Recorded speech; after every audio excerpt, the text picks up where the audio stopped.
అసలు నాగ చైతన్య శోభిత ధూళిపాలకు ఎలా జత కుదిరింది అనే $1 మిలియన్ ప్రశ్న. వీరు కలిసి ఒక్క సినిమా కూడా చేయలేదు. పైగా శోభిత ఎక్కువగా ముంబైలో ఉంటారు. మోడల్గా శోభిత కెరియర్ మొదలైంది అక్కడే.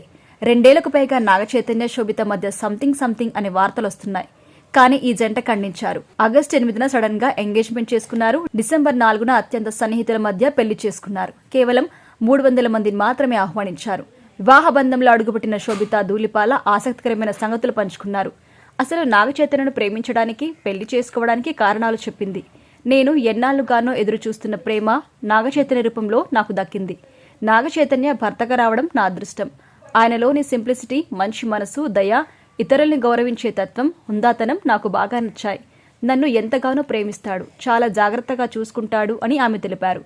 తన వ్యక్తిగత సంగతులు కూడా శోభిత పంచుకున్నారు. నాకు భక్తి ఎక్కువ. మనసుకు భారంగా ఉంటే ఎవరో ఒకరిని తోడు తీసుకుని గుడికి వెళ్తాను. భరతనాట్యం, కూచిపూడి నేర్చుకుంటాను. ఇంట్లో డాన్స్ చేస్తుంటాను. పుస్తకాలు చదవడం, కవితలు రాయడం కూడా నా వ్యాపకాలని శోభిత వెల్లడించింది. నాకు వంట బాగా వచ్చు. నేను చేసిన వంటలు ఎవరైనా లొట్టలేసుకుని తినేస్తారు. ఆవకాయ, ముద్దపప్పు, పులిహోర, పచ్చిపులుసు శోభితకు ఇష్టమైన వంటకాలట. కెరియర్ బిగినింగ్లో అనేక మందితో తిరస్కరణకు గురయ్యాను. అవమానకర సంఘటనలను ఎదుర్కొన్నాను. నేను వచ్చిన ప్రతి సినిమా ఆఫర్ని సైన్ చేయలేదు. స్క్రిప్ట్ నచ్చితేనే చేస్తాను. ఎప్పుడు సిల్వర్ స్క్రీన్పై కనిపించాలనే కోరిక నాకు లేదు అని శోభిత తెలిపారు. ఇక శోభిత తెలుగులో గూఢాచారి మేజర్ సినిమాలో నటించింది. గూఢాచారి 2లో సైతం ఆమె నటిస్తున్నారు అని సమాచారం. శోభిత తెలుగు అమ్మాయి కాగా ఆంధ్రప్రదేశ్లోని తెనాలిలో పుట్టి పెరిగింది.